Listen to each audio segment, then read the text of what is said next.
thank you very much for coming. I've been very nervous all day that actually no one would be here and that I'd be speaking to myself.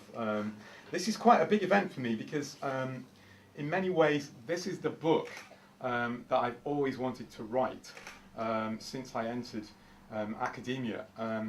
If anybody's been daft enough to read some of my earlier publications, they were on rather boring topics associated with land use planning, which I think is an issue which needs to be addressed from a sort of classical liberal free market point of view, but it doesn't really set the world on fire.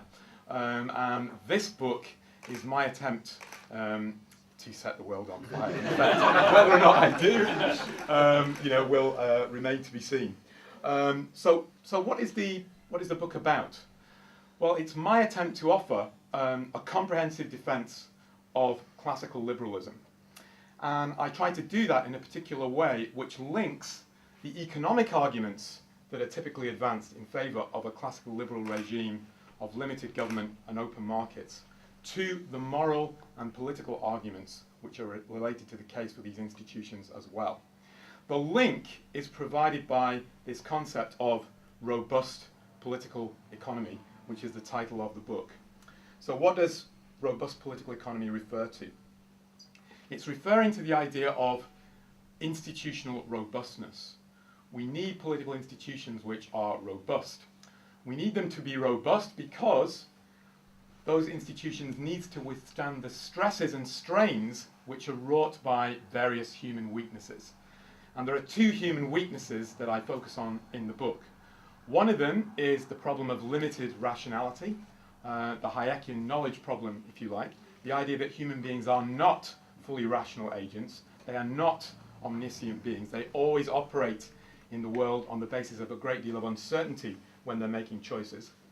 The second human imperfection that we need to deal with is what I describe as the incentive problem. That in certain situations people may be inclined to act opportunistically, and therefore we need institutions which discipline potentially opportunistic agents. So what is a robust institution defined in these terms?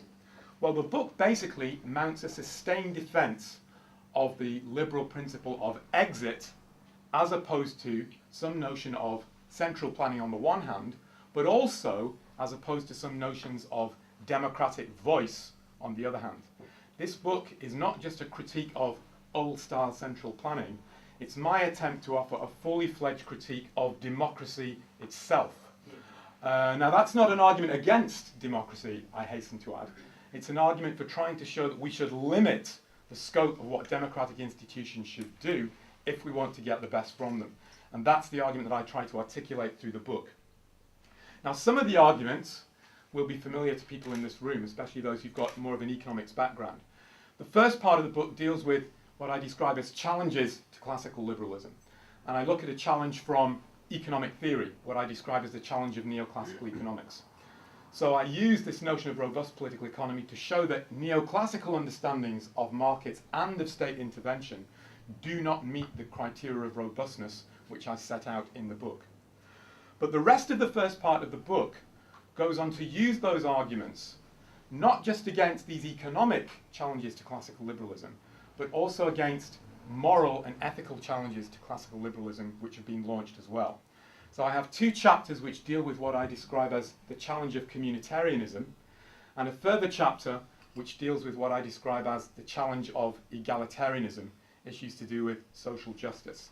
So I apply this notion of what does limited rationality and the problem of needing to have appropriate incentives imply for dealing with the questions that communitarians and egalitarians raise. In brief, I claim that community is a contested concept, that there are rival notions of what community means and which communities that we belong to. Therefore, a liberal environment which allows for discovery between competing conceptions of community is the most appropriate one to strive for. We also need a liberal environment because a liberal environment provides the incentives for people to adopt norms of cooperation that enable them to cooperate with people who have got different notions of community to their own.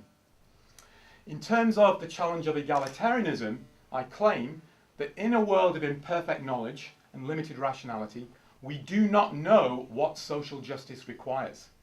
We actually need institutions which facilitate the discovery of social justice, rather than assuming that we know what this term actually implies in policy terms. And that means having a liberal environment where competing distributed norms can coexist, and where we can have some kind of process of ethical learning taking place. In the second part of the book, I apply this framework, these kind of ideas, to practical issues, which I think classical liberals haven't made much headway on in terms of making their arguments for the minimal state. So I have 3 chapters in the second part of the book. One of them applies these arguments in the context of the welfare state. Another chapter applies these arguments in the context of international development. And the final chapter applies these arguments in the context of environmental protection. So you have the first part of the book, which is like the abstract theory, and then the second part of the book applies the theoretical concepts associated with robust political economy to these ideas to justify a classical liberal regime. Now, in my view, I don't know about you, but I think these are rather dark days for those of us who believe in classical liberalism. And in my own small way, in writing this book, I'm trying to provide some chink of light for those of you who might feel overwhelmed by all the negative arguments that are out there at the moment. So I hope that you buy the book. I hope that you read the book. I hope you enjoy the book. And if you do enjoy the book, I hope you spread the word about the book through whatever contacts that you have. Because in these dark and gloomy times, as we're constantly being told about, I need the money. Thank you very much.